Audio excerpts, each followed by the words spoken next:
क्या लगता है ये जो इंडियाज गॉट टैलेंट है ये समय रैना के दिमाग की उपज है या कहीं से चोरी की गई है? शो का कोई भी पॉइंट नहीं है। एग्जैक्टली इसीलिए इसने इंटरनेट फाड़ के रखा है। नमक वाली चाय भी थी? हाँ जी। क्यों?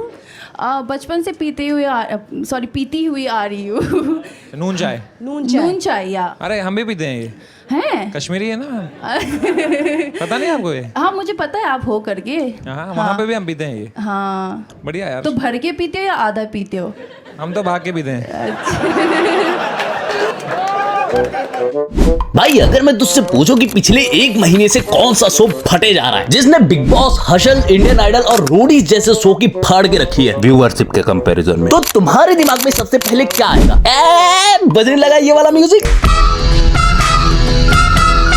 जहां पुरखों से चले आ रहे हमारे कन्वेंशनल रियलिटी शोज के व्यूअरशिप अडानी के शेयर्स की तरफ फ्लक्चुएट कर रहे हैं बिग बॉस को छोड़ के, वहीं इंडियाज गॉट टैलेंट बिना किसी इमोशनल ड्रामा के फेसबुक, इंस्टा, ट्विटर, यूट्यूब हर जगह फाड़ के रखा है। आखिर समय रैना के किस जीनियस स्ट्रैटेजी का पार्ट है ये शो और ये लोगों को इतना पसंद क्यों आ रहा है? भाई इधर लोगों को लेटेंट का टिकट नहीं मिल रहा है, मेरे को मैसेज कर रहे हैं bro latent is being sold in black. या वो भी इस खतरनाक इंटरटेनिंग और बिजनेस स्ट्रैटेजी को समझेंगे थोड़ी सी बकचोदी के साथ, लेकिन उससे पहले इस वीडियो को लाइक कर दो एज अ गुरु दक्षिणा। अरे कर दो यार। देखो हम अपने टॉपिक पे ही रहेंगे। लाइफ स्टोरी और समय की ये जो स्ट्रगल वाली स्टोरी है ये हमने इस वीडियो में कवर कर रखी है, अगर तुम्हें देखना हो तो देख लो, बड़ी बकचोदी की है इसमें। देखो सालों से इंडिया में रियलिटी शोज की भूख हवस की तरह बढ़ती जा रही थी, जहां पे टिपिकली क्या होता था कि आम लोग आते थे, वो अपना टैलेंट दिखाते थे और उनके बीच से कोई एक टैलेंटेड बंदे को चूज किया जाता था और जो हमारे व्यूअर्स थे वो काफी हद तक इनसे रिलेट कर पाते थे क्योंकि ये हमारे बीच से उठकर आए थे इस प्लेटफॉर्म पर। Shows like dance, singing, comedy को जज करके किसी एक धुरंधर को चूज किया जाता था और उसे वहां पहुंचा दिया जाता था जहां वो डिजर्व करता है रहना। बट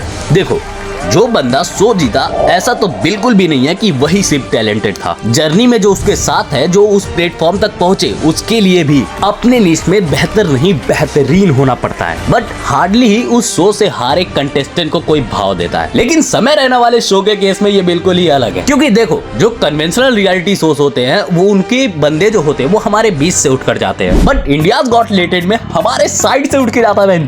इसमें तुम्हें रिफाइंड और पॉलिश्ड परफॉर्मेंस देने की जरूरत नहीं है, तुमको बस अपने रॉ और अनरिफाइंड पोटेंशियल पर फोकस करना है और इतना बकचोद हो जाना है कि समय की ऑडियंस के ह्यूमर को मैच कर दो। क्योंकि जो नॉर्मल रियलिटी शोज होते थे वो कंटेस्टेंट के बैकग्राउंड और इमोशन पे डिपेंड करते थे, बट जो हमारा इंडियाज गॉट टैलेंट है वो पैनलिस्ट और परफॉर्मर और इन दोनों के बीच हो रही बकचोदी यानी इंटरेक्शन पर रिलाई करता है। समय ने इस शो की इंस्पिरेशन एक अमेरिकन स्टैंड अप कॉमेडियन जिसने अपना एक शो बनाया किल टोनी नाम का, उससे ली है। इस शो में हो रहे वार्तालाप फैमिली के सामने निषेध होते हैं। फॉर्मेट क्या होता है कि इस शो में परफॉर्मर परफॉर्म करता है, पर उससे पहले वो उनको खुद को रेट करना होता है कि 10 में से कितने लायक है। परफॉर्मेंस के बाद जजेस इनको रेट करते हैं और जजेस के द्वारा दी गई रेटिंग का एवरेज इनके दी गई रेटिंग से मैच हो जाती है, तो पैसा ही पैसा।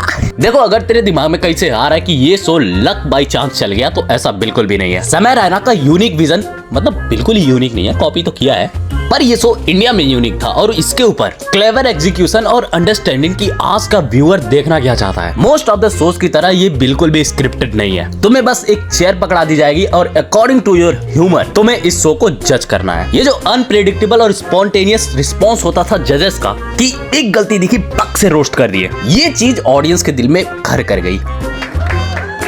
जो लड़की करे तो कॉन्फ्रेंस, लड़का करे तो FIR। नहीं, लड़का करे तो मुंह तोड़। भाऊ इस शो की सबसे रापचिक बात पता है क्या? यहाँ पर कोई भी चलेगा, हिट भी हो जाएगा, मतलब इंट्रोवर्ट एक्सट्रोवर्ट सबका कॉम्बो मिल जाएगा तुम्हें यहाँ। इस शो में परफॉर्मेंस के आने के रीजंस भी अलग अलग होते हैं। ऐसा नहीं है कि सब पैसों के लिए ही आ रहे हैं। कुछ परफॉर्मेंस ऐसे होते हैं जिनको सिर्फ और सिर्फ अपने अंदर का एक्सट्रोवर्ट बाहर निकालना होता है। कुछ पैसों के भूखे होते हैं, कुछ को अपनी बात रखनी होती है, कुछ जो सच में टैलेंटेड है वो अपने टैलेंट को दिखाने आते हैं ताकि उनको एक एक्सपोजर मिल सके। और जो सबसे क्रेजी चीज है जो मैंने पर्सनली इस शो पे देखी, यहाँ पर वो बंदे भी आते हैं जो अपने टैलेंट को अपना कल्चर मानते हैं और वो सिर्फ और सिर्फ अपना कल्चर प्रमोट करने आए। मतलब तू इंट्रोवर्ट है तो भी वेलकम, एक्सट्रोवर्ट है तो भी वेलकम, अमीर है तो भी वेलकम, गरीब है तो भी वेलकम, बहुत टैलेंटेड है वेलकम, बिल्कुल भी टैलेंट नहीं है आ जा भाई कोई दिक्कत नहीं। ऐसा नहीं है कि इस शो में जो पैसे जीत जाते हैं वही विनर है। कई हारे हुए लोग भी इस शो के बाद सेंसेशन सेंसेशन बन चुके हैं। तुमको इस शो का विनर देखने के लिए महीनों तक इस शो को फॉलो नहीं करना है। जिस एपिसोड को देखोगे उस एपिसोड में तुमको विनर दिखेगा। ये शो इंस्टाग्राम, यूट्यूब, ट्विटर सब पे फटा पड़ा है। इस शो की देन है कि कई लोग ओवरनाइट इंटरनेट सेंसेशन बन के घूम रहे हैं। कईयों को तो समय रैना ने पर्सनली बोला कि आप हमारे शो को ओपन करो। ओवरऑल कंक्लूजन ये है कि शो का होस्ट, शो के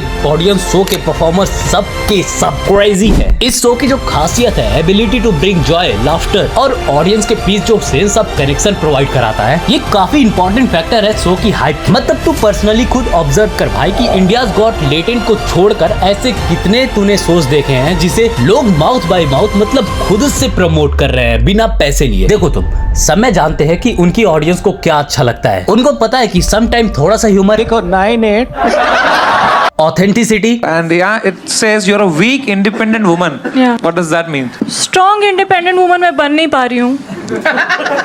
और माहौल थोड़ा सा डिफरेंट बनाने की जरूरत है जो किसी ने सोचा नहीं। यार तू खुद सोच के देख कि भांग खा के तो मैं वीडियो बनाता नहीं हूँ, तो प्लीज सब्सक्राइब कर दो यार। मेहनत लगती है यार, समझते नहीं हो तुम लोग। इसी कंक्लूजन के साथ वीडियो एंड करते हैं। अपने माँ बाप का ख्याल रखो, अपना ख्याल रखो, बाय।